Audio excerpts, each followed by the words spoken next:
After the end of World War II, the world was split into two, East and West.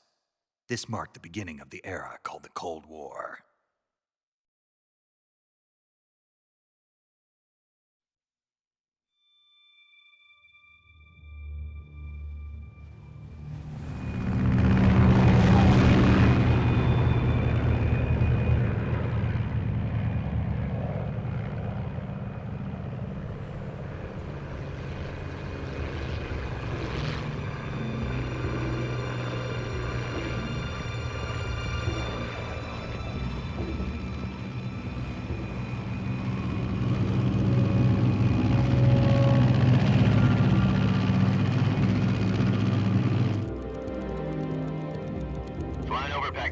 Altitude 30,000 feet.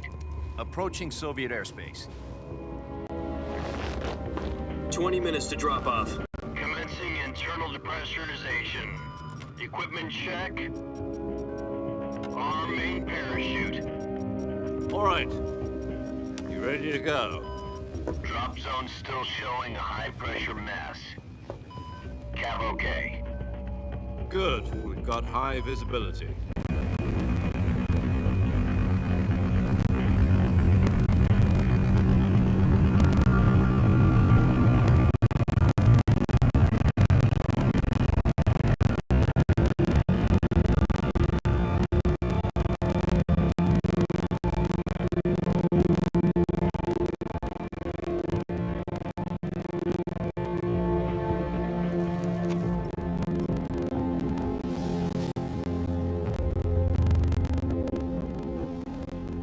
Put out that cigar.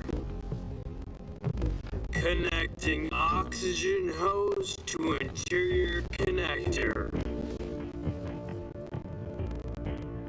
Put on your mask.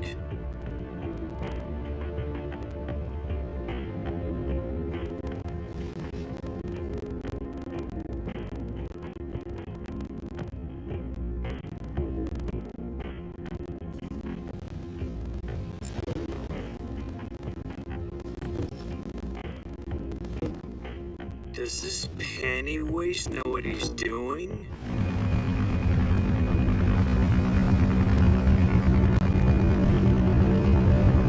Approaching release point. 10 minutes to drop off. Hey! Are you deaf? He said put out the cigar and put on your mask.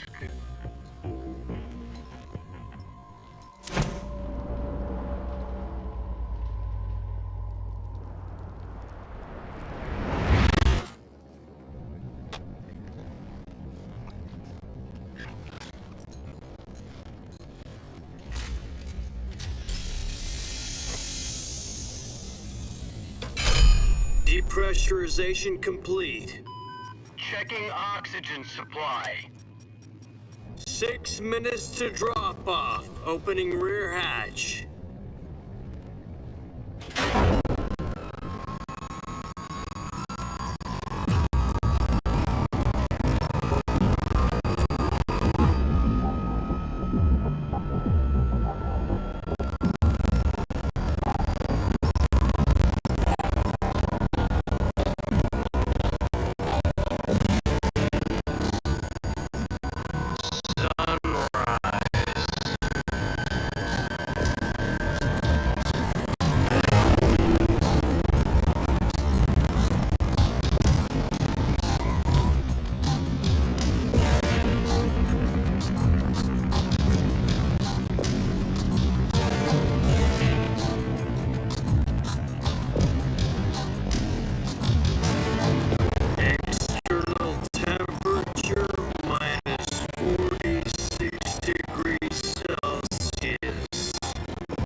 This is one for the history books.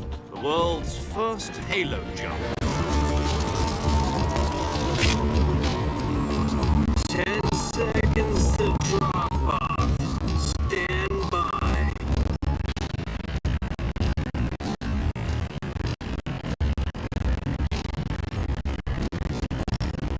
Status okay. All green. Prepare for drop-off. Countdown. 5, 4, 3, 2, 1. Spread your wings. And fly. God be with you.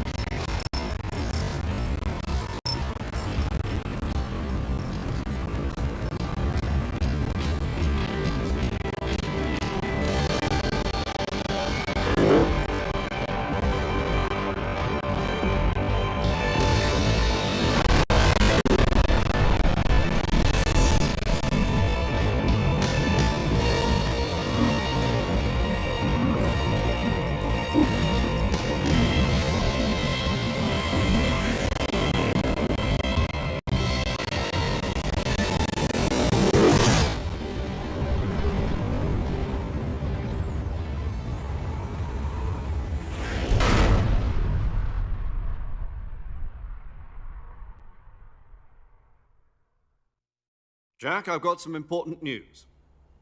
The head of the CIA has finally given us the green light for the virtuous mission. Virtual mission? No, the virtuous mission. The future of our Fox unit depends on it. If it succeeds, we'll be officially organized into a unit. Virtuous mission? Sounds like some kind of initiation ritual. You know, don't get cocky. This isn't a training op. Right. So what exactly is this wonderful mission? Well, about 2 years ago, a certain Soviet scientist requested asylum in the West through one of our moles. His name is Nikolai Stepanovich Sokolov. He's head of the OKB 754 Design Bureau, one of the Soviets' top-secret weapon research facilities, and the East's foremost expert on weapons development. Sokolov? Isn't he that famous rocket scientist? The very same. On April the 12th, 1961, the Soviets achieved the first manned spaceflight in history. The Earth was blue, but there was no God. Well spoken. The rocket that carried Yuri Gagarin to orbit was the A-1, known as the Vostok rocket. Sokolov is said to be the man most responsible for the multi-engine cluster used in that rocket. After Gagarin's flight, Sokolov left rocket development to become the head of the newly established Design Bureau. From a lowly technician to head of a design bureau, that's quite a success story, so why'd he want to defect? It seems he'd become afraid of his own creations. Afraid? Call it a crisis of conscience. And for that, he left his country and his family behind and went over the fence? Not exactly. One of his conditions was that his family was also to be taken safely to the West. We used a mole to get the family out first and succeeded in sneaking Sokolov over the Berlin Wall shortly afterwards. I was the one who conducted the operation. The security on the eastern side was still full of holes back then. Then what? We got Sokolov over in one piece, but the whole ordeal had left him exhausted, and we checked him into a hospital in West Berlin. It took him 2 weeks and more than 600 miles to get from the research facility in the Soviet Union to Berlin. He was in no condition to say anything coherent. And it was only a week later that we had something much bigger on our hands. The Cuban Missile Crisis. October the 16th, 1962, President Kennedy received word that the Soviets were in the process of deploying intermediate-range ballistic missiles in Cuba.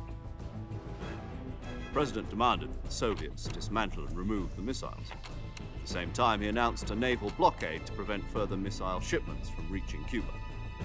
But the Soviets didn't back down, instead placing their armed forces on secondary alert. Soviet transport ships carrying missiles continued on course towards Cuba. US and Soviet forces went on alert for an all-out nuclear war. Frantic negotiations were conducted through the UN's Emergency Security Council and unofficial channels to end the hair-trigger standoff.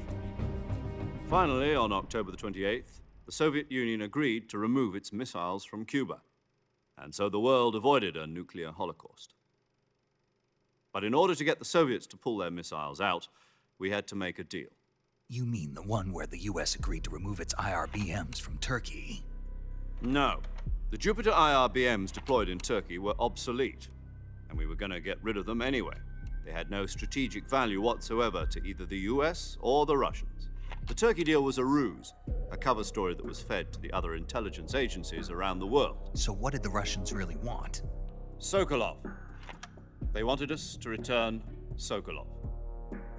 You mean the Soviets pulled out of Cuba just to get their hands on Sokolov? That's right. What the hell was he working on? At the time, we had no idea. We were running out of time. It was either give up Sokolov or risk full-scale nuclear war. In the end, we had no choice. President Kennedy gave in to Khrushchev's demand. The next day, I got Sokolov out of the hospital, handing him over to agents on the eastern side. Sokolov kept on screaming, "Save me," until he disappeared from my sight. Then, a month ago, we received some new information from one of our moles.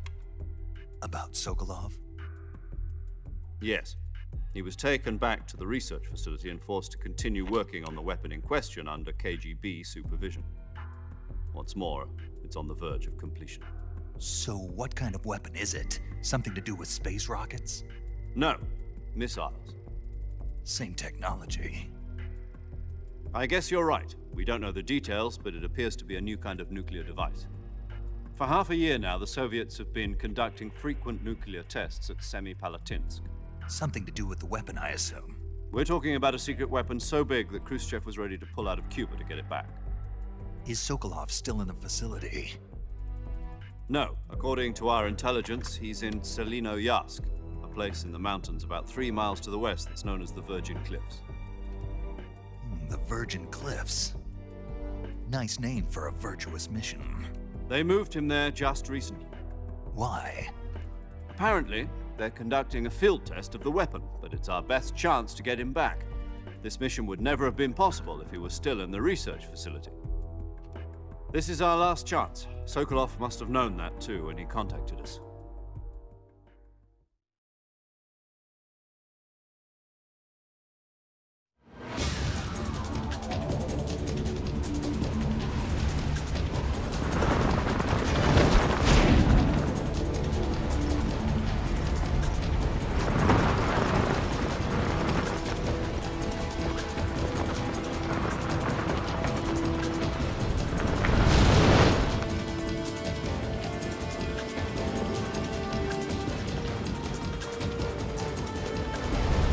Listen up, Jack. Your mission is to infiltrate Selinoyarsk in the Soviet mountains, ensure the safety of Sokolov, and bring him back to the West.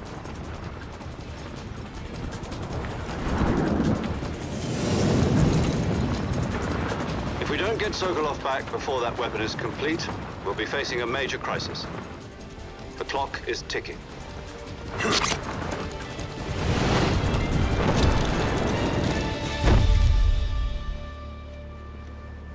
Once we've confirmed the rescue of Sokolov, stand by at the recovery point.